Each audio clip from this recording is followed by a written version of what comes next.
Hey guys, ಎಲ್ಲರಿಗೂ ನಮಸ್ಕಾರ. ಇವತ್ತಿನ ಒಂದು ವಿಡಿಯೋದಲ್ಲಿ ನೀಟ್ ಬಗ್ಗೆ ತುಂಬಾ ಜನ ಅಪ್ಡೇಟ್ ಕೇಳ್ತಿದ್ರಿ. ಇವತ್ತಿನ ಒಂದು ವಿಡಿಯೋದಲ್ಲಿ ಕಂಪ್ಲೀಟ್ ಇನ್ಫಾರ್ಮೇಷನ್ ತಿಳಿಸ್ಕೊಡ್ತೀನಿ. ಚಾನಲ್ಗೆ ಸಬ್ಸ್ಕ್ರೈಬ್ ಮಾಡ್ಕೊಂಡಿಲ್ಲ ಅಂದ್ರೆ ಸಬ್ಸ್ಕ್ರೈಬ್ ಮಾಡ್ಕೊಂಡು ಪಕ್ಕದಲ್ಲಿರುವಂತ ಒಂದು ಬೆಲ್ ಐಕಾನ್ ಕ್ಲಿಕ್ ಮಾಡೋದು ಮರಿಬೇಡಿ. ಸಬ್ಸ್ಕ್ರೈಬ್ ಮಾಡ್ಕೊಂಡ್ರೆ ಮಾತ್ರ ನಿಮ್ಗೆ ನೋಟಿಫಿಕೇಶನ್ ಬರುತ್ತೆ. ಅದಕ್ಕೋಸ್ಕರ ಸಬ್ಸ್ಕ್ರೈಬ್ ಮಾಡ್ಕೊಳ್ಳಿ.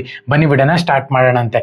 ಸೊ ಮೊದಲನೇದಾಗಿ ನೀಟ್ನ MCC ಕೌನ್ಸಿಲಿಂಗ್ ಆಗಿರ್ಬೋದು, ಮತ್ತೆ ನೀಟ್ ವಿದ್ಯಾ ನಮ್ಮ ಕರ್ನಾಟಕ ಕೌನ್ಸಿಲಿಂಗ್ ಆಗಿರ್ಬೋದು. ಸೊ ಯಾವಾಗ ಸ್ಟಾರ್ಟ್ ಆಗುತ್ತೆ ಅಂತ ಹೇಳ್ಬಿಟ್ಟು ತುಂಬಾ ಜನ ಕೇಳ್ತಿದ್ರೆ, ಮತ್ತೆ ಆಪ್ಷನ್ ಎಂಟರ್ ಬಗ್ಗೆನೂ ಕೂಡ ಮಾಹಿತಿ ಕೊಡ್ತೀನಿ.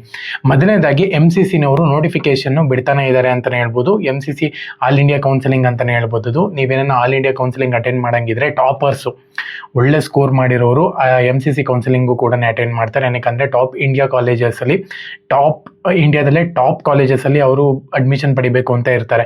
ಸೊ ಹಂಗಾಗಿನೇ ತುಂಬಾ ಸ್ಕೋರ್ ಮಾಡಿರೋರು, ಹೈಯೆಸ್ಟ್ ರ್ಯಾಂಕ್ ನ ಪಡೆದಿರೋರು ಅವ್ರೇನ್ ಮಾಡ್ತಾರೆ ಅಂದ್ರೆ MCC ಕೌನ್ಸಿಲಿಂಗ್ ನ ಫಸ್ಟ್ ಅಟೆಂಡ್ ಮಾಡ್ಬಿಟ್ಟು ಅದಾದ್ಮೇಲೆ ಕರ್ನಾಟಕ ಕೌನ್ಸಿಲಿಂಗ್ಗೆ ಬರ್ತಾರೆ, KA ಕೌನ್ಸಿಲಿಂಗ್ಗೆ ಬರ್ತಾರೆ. ಸೊ ಹಂಗಾಗಿನೇ MCC ಕೌನ್ಸಿಲಿಂಗ್ ಬಂದು ನನ್ನ ಪ್ರಕಾರ ಆಗಸ್ಟ್ ಫಸ್ಟ್ ವೀಕಲ್ಲಿ ನಡೆಯುತ್ತೆ ಅಂತಾನೆ ಹೇಳ್ಬೋದು. NRA ಕೋಟಾಗ ಅವಾಗಲೇ ಬಿಟ್ಟಿದ್ದಾರೆ.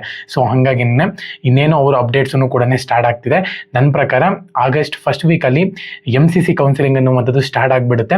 MCC ಕೌನ್ಸಿಲಿಂಗ್ ಆದಮೇಲೆ ಅಲ್ಲಿ ಅಟೆಂಡ್ ಮಾಡ್ಕೊಂಡು ಸ್ಟೂಡೆಂಟ್ಸ್ ಎಲ್ಲನೂ ಕೂಡ ಅಲ್ಲಿ ಮಿಕ್ಕಿರುವಂಥ ಒಂದು ಕಾಲೇಜಸ್ನ ತೊಗೊಂಬಂದು ಕರ್ನಾಟಕ ಕೌನ್ಸಿಲಿಂಗ್ನಲ್ಲಿ ಅಟೆಂಡ್ ಮಾಡ್ತಾರೆ ಅಂತಾನೆ ಹೇಳ್ಬೋದು. ಈ ರೀತಿ ಪ್ರೋಸೆಸ್ ಇರುವಂಥದ್ದು. ಫಸ್ಟ್ ಇರುವಂಥದ್ದು ಇವಾಗ ನಿಮ್ದೇನ ರ್ಯಾಂಕ್ ತುಂಬ ಚೆನ್ನಾಗಿ ಬಂದಿತ್ತು, ಟಾಪರ್ಸ್ ರ್ಯಾಂಕ್ ಇದೆ ಅಂತ ಹೇಳೋದಾದ್ರೆ ಖಂಡಿತವಾಗ್ಲೂ ಕೂಡ MCC ಕೌನ್ಸಿಲಿಂಗ್ ನೀವು ಅಟೆಂಡ್ ಮಾಡಬಹುದು. ಅದಾದಮೇಲೆ ನೀವು ಕರ್ನಾಟಕ ಕೌನ್ಸಿಲಿಂಗ್ ಬಂದು ಕೂಡ ಅಟೆಂಡ್ ಮಾಡ್ಬೋದು. ಸೊ ನಮ್ಮ ಕರ್ನಾಟಕ ಕೌನ್ಸಿಲಿಂಗ್ ಬಂದ್ಬಿಟ್ಟು 4th ವೀಕ್ನಲ್ಲಿ ಇರುತ್ತೆ ಅಂತ ಹೇಳ್ಬೋದು. 3rd ವೀಕ್ ಅಥವಾ 4th ವೀಕಲ್ಲಿ KA ನವರು ನಡೆಸ್ತಾರೆ. ಸೊ ಇದಕ್ಕೆಲ್ಲನೂ ಕೂಡ ಪ್ರೊಸೀಜರ್ ಇದೆ.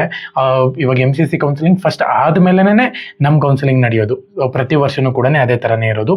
ಸೊ ಹಂಗಾಗಿ ಫಸ್ಟು ಅಲ್ಲಿ ವಿದ್ಯಾರ್ಥಿಗಳು ಅಟೆಂಡ್ ಮಾಡ್ಕೊಂಡು ಬಂದು ಈ ಕಡೆನೂ ಕೂಡ ಅಟೆಂಡ್ ಆಗ್ತಾರೆ. ಸೊ ಅದಕ್ಕೋಸ್ಕರ ವೆಯ್ಟ್ ಮಾಡಬೇಕಾಗುತ್ತೆ. MCC ಕೌನ್ಸಿಲಿಂಗ್ ಅಟೆಂಡ್ ಮಾಡ್ತೀರಾ ಅಂದರೆ ಅವರ ಒಂದು ವೆಬ್ಸೈಟಲ್ಲಿ ಹೋಗ್ಬಿಟ್ಟು ನೀವೆಲ್ಲ ನೋಟಿಫಿಕೇಶನ್ ಪಡಿಬೋದು. ಇಲ್ಲಿ ನೀವು ಕರ್ನಾಟಕ ಕೌನ್ಸಿಲಿಂಗ್ ಅಟೆಂಡ್ ಮಾಡ್ತೀರಾ ಅಂದರೆ KA ವೆಬ್ಸೈಟ್ನಲ್ಲಿ ನೋಟಿಫಿಕೇಶನ್ ನೀವು ಫಾಲೋ ಮಾಡ್ಬೋದು. ಮತ್ತು NTA ನವರು ಕೂಡ ಅಪ್ಡೇಟ್ಸ್ಗಳನ್ನ ಕೊಡ್ತಾನೆ ಇರ್ತಾರೆ. ಮೊದಲನೇದಾಗಿ ನೀವು ನಿಮ್ಮೊಂದು ಡಾಕ್ಯುಮೆಂಟ್ ವೆರಿಫಿಕೇಷನ್ಗೆ ನೆಕ್ಸ್ಟ್ ವಾರದಿಂದ ಸ್ಟಾರ್ಟ್ ಆಗುತ್ತೆ. ಅದಾದಮೇಲೆ ಆಪ್ಷನ್ ಎಂಟ್ರಿಗೂ ಕೂಡ ನಿಮ್ಗೆ ಫಸ್ಟ್ ವೀಕ್ ಅಥವಾ ಸೆಕೆಂಡ್ ವೀಕ್ ಫಸ್ಟಲ್ಲಿ ನಿಮ್ಗೆ ಸ್ಟಾರ್ಟ್ ಆಗುತ್ತೆ ಅಂತ ಹೇಳ್ಬೋದು. ಅದಾದಮೇಲೆ 3rd ಮತ್ತು 4th ವೀಕಲ್ಲಿ ನಿಮಗೆ ಕೌನ್ಸಿಲಿಂಗ್ನ ಒಂದು ರಿಸಲ್ಟ್ ಅನ್ನುವಂಥದ್ದು ನೀವು ಎಕ್ಸ್ಪೆಕ್ಟ್ ಮಾಡ್ಬೋದು. ಓಕೆನಾ? ಸೊ ಇನ್ನೇನ ಡೀಟೇಲ್ಸ್ ಬೇಕು ಅಂತ ಹೇಳೋದಾದ್ರೆ ನಮ್ಮ ಒಂದು ಟೆಲಿಗ್ರಾಮ್ ಚಾನಲಲ್ಲಿ ಮೆನ್ಷನ್ ಮಾಡಿರ್ತೀನಿ, ಡಿಸ್ಕ್ರಿಪ್ಷನ್ ಲಿಂಕ್ ಹಾಕಿರ್ತೀನಿ. ಪ್ರತಿಯೊಬ್ಬರು ಕೂಡ ಚೆಕ್ ಮಾಡ್ಕೊಳ್ಳಿ. ಎಲ್ಲರಿಗೂ ಕೂಡ all the best. Jai Hind, Vande Mataram.